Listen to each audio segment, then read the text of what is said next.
Hello friends, Radhe Radhe. आपका हर दिन मंगलमय हो, शुभ हो। आज की वीडियो में है आंवली एकादशी।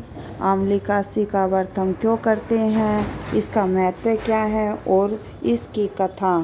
तो वीडियो को दोस्तों आप एंड तक ज़रूर देखिएगा। तो चलिए सुनाती हूँ मैं आज आंवली एकादशी का महत्व। दोस्तों, आंवली एकादशी को हम आंवला एकादशी भी कहते हैं।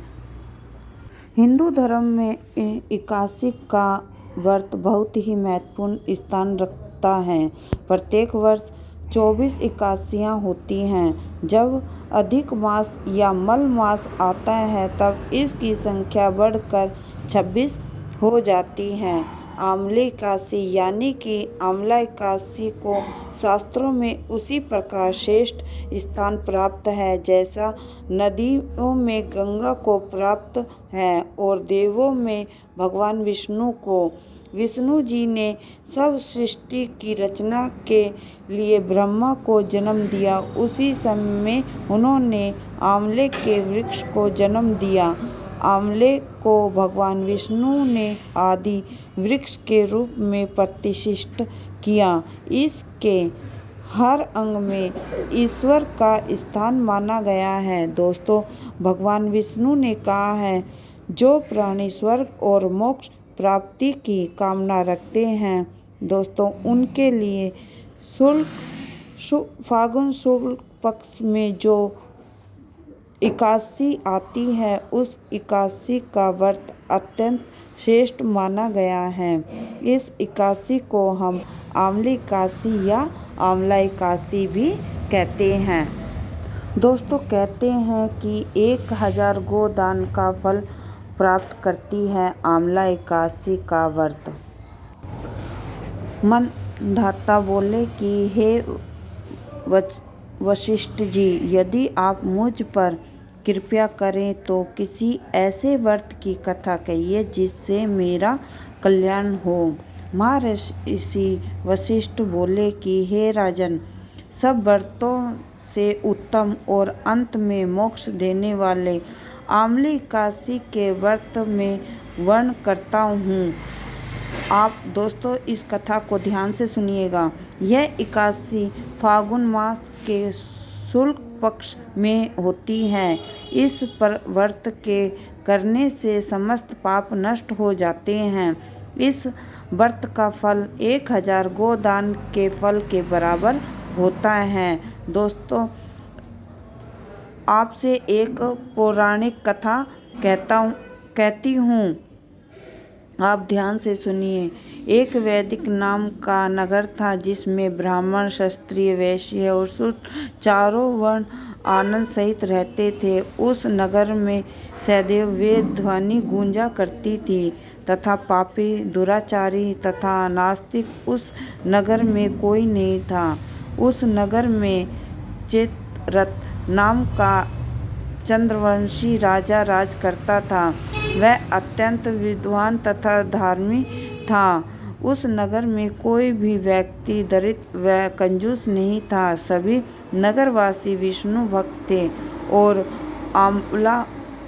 आबाल वृद्ध स्त्रियां पुरुष एकादशी का व्रत करते थे।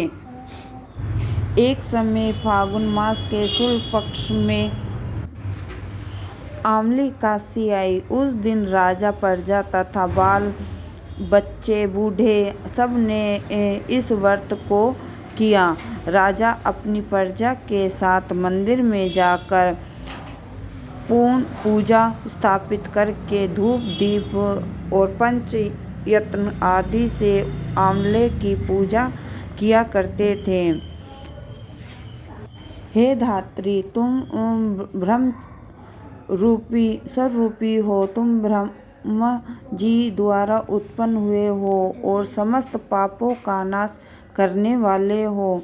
तुमको नमस्कार है। अब तुम मेरा अर्घ स्वीकार करो। तुम श्री रामचंद्र जी द्वारा सम्मानित हो। मैं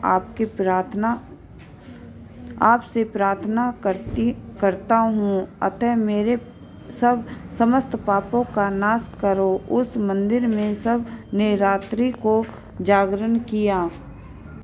रात के समय वहाँ एक वैल्या आया जो अत्यंत पापी और दुराचारी था। वह अपने कुटुंब का पालन जीव हत्या करके किया करता था। भूख और प्यास से अत्यंत व्याकुल वह वैल्या इस जागरण को देखने के लिए मंदिर के एक कोने में बैठ गया और विष्णु भगवान तथा एकादशी की कथा सुनने लगा। इस प्रकार अन्य मनुष्यों की भांति उसने भी सारी रात जाग कर बिता दी। प्रातःकाल ही सब लोग अपने घर चले गए तो वैल्या भी अपने घर चला गया। घर जाकर उसने भोजन किया। कुछ समय बीतने के पश्चात उस वैल्या की मृत्यु हो गई, मगर उस आम्लिकासी के व्रत तथा जागरण से उसने राजा विदुरथ के घर जन्म लिया और उसका नाम वसुरथ रखा गया। युवा होने पर वह चतुरंगिनी सेना के सहित तथा धन धान्य से युक्त होकर 10,000 गांवों का पालन करने लगा। वह तेज में सूर्य के समान, क्रांति में चंद्रमा के समान, वीरता में भगवान विष्णु के समान और क्षमा में पृथ्वी के समान था। वह अत्यंत धार्मिक, सत्यवादी, कर्मवीर और विष्णु भक्त था। वह प्रजा का सम्मान भाव से पालन करता। दान देना उसका नित्य कर्तव्य था। एक दिन शिकार खेलने के लिए गया। देव योग से वह मार्ग भूल गया और दिशा ज्ञान न रखने के कारण उसे वन में एक वृक्ष के नीचे सो गया। थोड़ी देर बाद पहाड़ी मलेच्छ वहाँ पर आ गए और राजा को अकेला देखकर मारो मारो शब्द करते हुए राजा की ओर दौड़े। मलेच्छा कहने लगे कि इसी दुष्ट राजा ने हमारे माता पिता, पुत्र पौत्र आदि अनेक संबंधियों को मारा था तथा देश से निकाल दिया था, अतः इसको अवश्य मरना चाहिए। इस बात से अनजान राजा सोता रहा। मलेच्छों ने राजा पर हथियार फेंकना शुरू कर दिया, लेकिन उनके शस्त्र राजा पर फूल बनकर गिरने लगे। कुछ देर के बाद सभी मलेच्छे जमीन पर मरे पड़े थे। राजा की जब नींद खुली तो उन्होंने देखा कि कुछ लोग जमीन पर मरे पड़े हैं। राजा समझ गया कि वह सभी उसे मारने के लिए आए थे, लेकिन किसी ने उन्हें ही मौत की नींद सुला दिया। यह देखकर राजा ने कहा कि जंगल में ऐसा कौन है जिसने उनकी जान बचाई है। तभी आकाशवाणी हुई कि हे राजन, भगवान विष्णु ने तुम्हारी जान बचाई है। तुमने पिछले जन्म में आम्लिकासी की कथा सुनी थी और उसी का फल आज यह आपको प्राप्त हुआ है। आज तुम शत्रुओं से घिरे होने के बावजूद जीवित हो।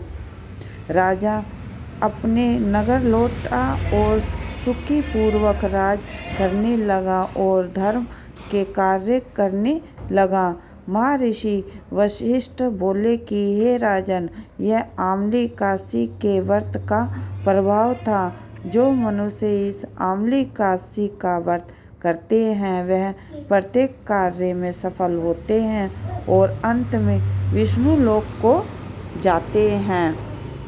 दोस्तों, यह थी आम्लिकासी की व्रत कथा। तो दोस्तों, अब मैं बता रही हूँ आपको इनकी सामग्री। भगवान की पूजा के पश्चात पूजा सामग्री लेकर आंवले के वृक्ष की पूजा करें। सबसे पहले वृक्ष के चारों ओर भूमि को साफ करें और उसे गाय के गोबर से पवित्र करें। पेड़ की जड़ में एक वेदी बनाकर उस पर कलश स्थापित करें। इस कलश में देवी देवताओं, तीर्थों एवं सागर को आमंत्रित करें। कलश में सुगंधित और पंचयतन रखें। इसके ऊपर पंच पल्लव रखें, फिर दीप जलाकर रखें। कलश पर श्रीखंड चंदन का लेप करें और वस्त्र पहनाएं।